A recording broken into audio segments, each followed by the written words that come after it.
Televidentes, ¿cómo están? Bienvenidos nuevamente a esta emisión de las 7 de la mañana del Telediario de la Televisión Pública, retransmitida para todo el país por Pública FM. Hoy, viernes 9 de abril, a 48 horas de uno de los días más trascendentales del año, porque elegiremos, todos los ecuatorianos, al próximo presidente que gobernará este país los siguientes 4 años. Ha iniciado el silencio electoral a las 0 horas de este viernes y precisamente se hará la reflexión del voto, es lo que se estipulan estas 48 horas, aunque ya ha iniciado el voto, tanto en los centros carcelarios, con casi 8.000 detenidos que no tienen sentencia ejecutoriada, y por supuesto también el voto facultativo, voto en casa, que se realizará precisamente este día con las personas de discapacidad. Pero vamos a entrar en temas políticos, y es que la Asamblea Nacional aprobó la noche de ayer el juicio político contra el ministro de Trabajo, Andrés Ich. Además, también está pendiente lo que sucederá en la Comisión de lo Económico para el debate del proyecto de fortalecimiento de la dolarización, que por tercera vez intenta que la Asamblea Nacional apruebe este cuerpo legislativo. A esta hora de la mañana con nosotros vía telemática Patricio Donoso, él es vicepresidente de la Asamblea Nacional. Patricio, buenos días, un gusto como siempre. Muy buenos días, Byron, gracias por esta entrevista y por supuesto listo a conversar con usted y a través suyo con todo el país.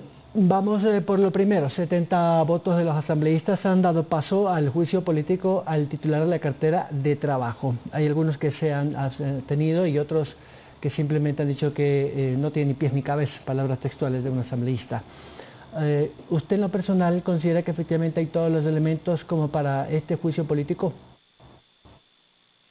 Hay que aclarar que, Byron, es muy importante hacerlo, que se hizo una reforma a la Ley Orgánica de la Función Legislativa hace pocos meses, y en ella se estableció que la Comisión de Fiscalización no puede archivar un juicio, que todos los juicios políticos calificados por el CAL, y este fue calificado por el CAL, tienen que ir al plenario. Por tanto, lo que ayer se hizo fue simplemente viabilizar a que vaya al plenario.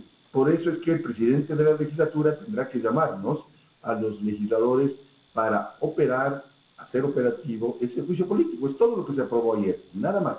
Porque dentro del debido proceso, pues la próxima semana las interpelantes tendrán que presentar sus pruebas de cargo, todavía no lo han hecho, y el interpelado, el ministro Is, tendrá que presentar las pruebas de descargo. Por lo tanto, no es que se ha aprobado el juicio político como tal, sino que se había viabilizado, tal y como reza la nueva normativa en cuanto a juicios políticos. Me explico finalmente. Antes de esta reforma de hace un par de meses, la Comisión de Fiscalización podía archivar o no un juicio político. Hoy no lo puede hacer. Y hubo un error, así lo digo frontalmente, con respeto por supuesto a mis colegas legisladores que conforman la Comisión de Fiscalización, un error, se equivocaron. No emitieron un informe claro, un informe sustanciado, y por tanto lo que hizo el plenario es decir, viabilícese de acuerdo a lo que dice la ley, eso es todo. Sin embargo, uno de los argumentos de las legisladoras, o algunas de las legisladoras que han promovido este juicio político, es que el ministro, a través de estas, por ejemplo, poner en vigencia y los articulados de la ley humanitaria y estos acuerdos ministeriales de propósito para justificar, han dicho ellas, al despido de miles de trabajadores, es lo que lo llevaría a esta mesa de los acusados. Pero jurídicamente imagino que el ministro tiene sus argumentaciones. Le repito un poco la pregunta, la planteo de otra forma. ¿Efectivamente hay elementos jurídicos para decir que el ministro ha cumplido sus funciones? El debido proceso determina la ejecución o sustanciación de un juicio político con miras a que debe escucharse a las partes.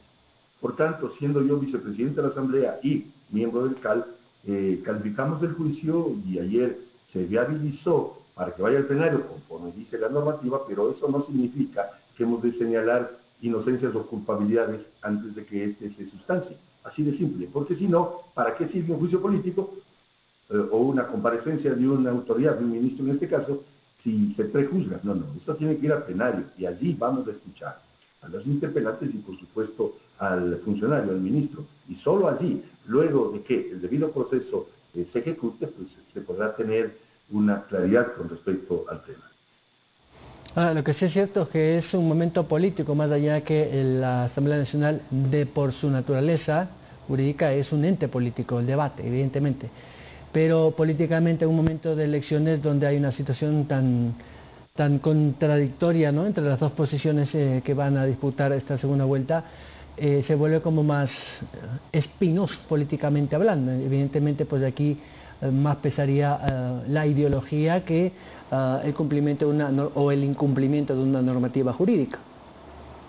Byron, su lectura es la correcta, es tan correcta que lo que debemos hacer es actuar con finura política, sacándose la camiseta y atendiendo el debido proceso. Yo sí estoy dispuesto a escuchar a las interpelantes y, por supuesto, al funcionario, en este caso al ministro Is. Eso es lo que corresponde, eso es democracia, eso es debido proceso, y eso es lo que vamos a hacer. Ya en otro tema también, pero relacionado a la actividad parlamentaria, por fin el proyecto de reforma al Código Monetario Financiero, pero que tiene que ver con el fortalecimiento de la dolarización, ha entrado ya a una etapa de análisis técnico. He escuchado, por ejemplo, este fin de semana, el que pasó, estuvo el titular de Finanzas, Mauricio Pozo, también la gerente del Banco Central, y también escuché que algunos expertos o analistas económicos también dieron su criterio, entre ellos además un ex ministro de Economía, Carlos de la Torre, y él precisamente había reconocido que en algún momento esos balances del Banco Central fueron de alguna otra manera interpretados, por usar un término bastante suave, para la lectura técnica de estos documentos. Recordemos que uno de los temas fundamentales es estos balances que hablaba la titular o la gerente general del banco, es decir, 4 balances de acuerdo a todos estos factores económicos que analiza el banco. ¿Qué sensación le queda a usted de estas comparecencias? 2 cosas. La primera, yo pedí que comparecieran no solamente los actores públicos, sino privados, y pedí que compareciera Alberto Acosta Urneo, que lo hizo, que compareciese Vicente Albornoz, que también lo hizo, Jaime Carrera, que también lo hizo, César Robalino Gonzaga, que también lo hizo, y escuchamos de esas opiniones, pero también opiniones de otras tendencias, lo cual está muy bien, eso es la democracia. Lo que sí es cierto en lo que acaba de manifestar usted, Byron, es que el ex ministro correísta, el señor de la Torre, aceptó paladinamente, y lo dijo, que se generaron dinero ecuatoriano de una forma un tanto controvertido del Banco Central, cuando el gobierno de Correa se tomó prestado más de 6.500 millones de dólares. Es precisamente lo que queremos evitar con la ley. La ley hay que mejorarla, y para eso es el debate legislativo, pero sí tenemos que precautelar la dolarización, cosa que no se la hizo en el gobierno de Correa cuando se puso en riesgo al tomarse ese dinero que no es del gobierno, ni del gobierno de Correa, ni de ningún gobierno. Byron, ese dinero es de los gobiernos autónomos descentralizados, municipios y prefecturas. Ese dinero es de los depositantes a través del porcentaje, creo que es del 30% de reserva de liquidez del encaje bancario de sus cuentas corrientes de 7 millones de ecuatorianos, cuentas corrientes y cuentas de ahorros en la banca, y escúcheseme bien, en las cooperativas también. Esa plata no es del gobierno, ese fue un serio error que cometió el gobierno de Correa, y queremos evitar que a futuro se vuelva a hacer aquello, porque esa plata también es del IES, vale decir, de los jubilados y de los afiliados a la seguridad social. Por lo tanto, es una perfecta irresponsabilidad crear ese desfase de más de 6.500 millones de dólares. Y el señor de la Torre lo aceptó paladinamente en las comparecencias. El debate continúa hoy y mañana también, mañana sábado vamos a trabajar, y por supuesto quedan 2 cosas claras ahí. Una, hay que darle autonomía al Banco Central para que nadie, ningún gobierno le diga: hey, Banco Central, présteme la plata, ya le daré unos papelitos que valen poco o nada, o no le pagaré nunca. Y 2, defender la dolarización. Byron, nada es más popular que el dólar, nada. Y la dolarización ha provocado que en el país la gente pueda comprar un auto, una casa, una cocineta, una refrigeradora, sabiendo cuánto va a pagar, y que no le suceda lo que sí le sucede a los venezolanos, que a través de una perversa dictadura del señor Maduro, la devaluación en Venezuela es del 35.000%, y cada día que pasa ese dinero, si es que lo tienen los venezolanos, vale la mitad. Un mendrugo de pan vale 82 millones de bolívares, cáigase de oreja, eso vale en Venezuela. Eso queremos evitar, que la dolarización se caiga y que el impuesto más bárbaro y perverso que existe en toda sociedad, que es la inflación o devaluación, no nos ocurra. Por tanto, hay que defender la dolarización, pese a quien le pese.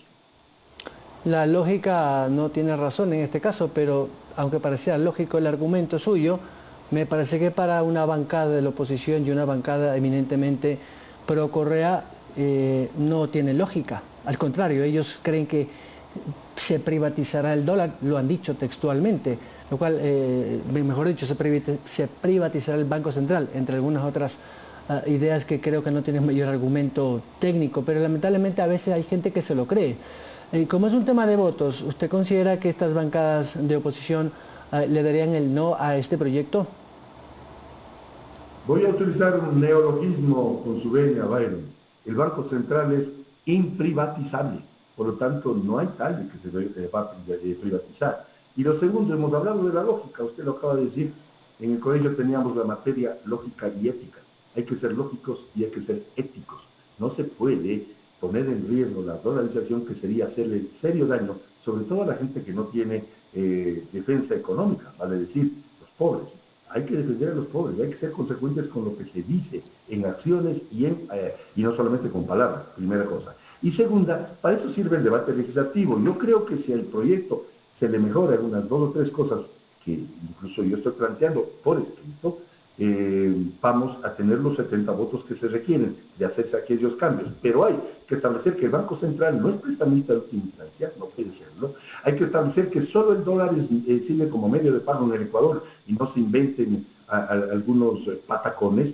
Hay que establecer que el Banco Central debe estar dirigido técnicamente y no políticamente. Hay que establecer que quienes conformen los directorios de la Junta de Política y Regulación Monetaria y la Junta Política de Regulación Financiera sean personas de vasta experiencia económica, que no sean afiliados a partido político alguno y que tengan 4º grado de preparación académica. Solo así estaríamos siendo creíbles ante el mundo y podremos tener buenas relaciones con los multilaterales. Byron, es torpe el irse contra los multilaterales porque ellos, Banco Mundial, Banco Interamericano de Desarrollo, Corporación Andina de Fomento, el propio Fondo Monetario Internacional, son los que le han prestado y le siguen prestando al país muchos miles de millones de dólares a bajas tasas de interés, con largos años de plazo y por supuesto con años de gracia. Porque si no, toca hacer lo que hizo el gobierno de Correa, endeudarse con los chinos y con otros entes al 11 o 12%, lo cual es un suicidio. Tenemos que tener buenas relaciones del mundo comercial. Ojalá los votantes también entendieran esta lógica, que parece lógica, pero para algunos no lo es. Patricio, estoy sobre el tiempo, le quiero agradecer. Como siempre, un gusto. Regáleme 10 segunditos para decirle que huelga a decir que soy parte del Movimiento Creo, fundador del Movimiento Creo. Y por supuesto, mi hijo será por Guillermo Lasso, sin duda. Y Dios mediante, con el apoyo popular, Guillermo Lasso ganará las elecciones del domingo y seremos gobierno. Muchas gracias. Gracias al vicepresidente de la Asamblea Nacional, Patricio Donoso, 7 de la mañana.